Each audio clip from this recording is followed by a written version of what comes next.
గోదావరికని అడ్డగుంటపల్లిలోని శ్రీరామ విద్యానికేతన్లో గురువారం విద్యార్థులకు మాక్ ఎన్నికలు నిర్వహించారు. ఈ మేరకు పాఠశాలలో హెడ్ బాయ్, హెడ్ గర్ల్స్ ఎన్నికకు అన్ని క్లాసుల విద్యార్థులు, ఉపాధ్యాయులు తమ ఓటు హక్కును వినియోగించుకొని ఎన్నుకున్నారు. ఎన్నికల్లో పాల్గొన్న హెడ్ గర్ల్స్, హెడ్ బాయ్స్ తరపున వారికి అనుకూలంగా ఉన్న విద్యార్థులు ఎన్నికల క్యాంపెయినింగ్ నిర్వహిస్తూ తమ గుర్తుపై ఓటు వేయాలని ఓటరు విద్యార్థులను అభ్యర్థించారు.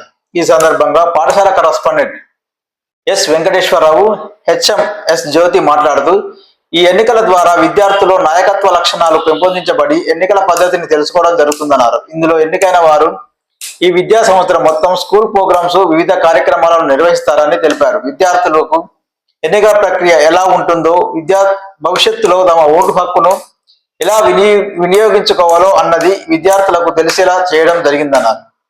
ఈ ఎన్నికల్లో 200 మంది విద్యార్థులు, 30 మంది ఉపాధ్యాయులు ఓటింగ్ లో పాల్గొన్నారు. Sports, cultural, deputy head bye, deputy head girls, health మొదలగు అంశాలలో ఎన్నికలు నిర్వహించారు. ఎలక్షన్ ఆఫీసర్ గా టీచర్స్ లక్ష్మి, రవికుమార్, శ్వేత, రాణి, శైలజ, రవికుమార్, సదానందం కుమార్లు వ్యవహరించారు.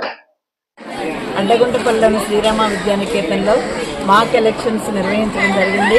ఇందులో భాగంగా విద్యార్థులందరూ కూడా ఓటు హక్కును వినియోగించుకొని తమ యొక్క లీడర్ని సెలెక్ట్ చేసుకోవడం ఓటు ద్వారా జరిగింది. Head girl, head bye election ద్వారా జరిగింది. వీళ్ళు ఎవరైతే ఎన్నికయ్యారో ఈ విద్యా సంవత్సరం మొత్తం కూడా పాఠశాల యొక్క నిర్వహణలో, వివిధ కార్యక్రమాల్లో తమ యొక్క పాత్రను పోషించి నాయకత్వ లక్షణాలు కలిగి ఉండాలనేటటువంటి ఉద్దేశంతో ఈ ఎలక్షన్ నిర్వహించడం జరిగింది.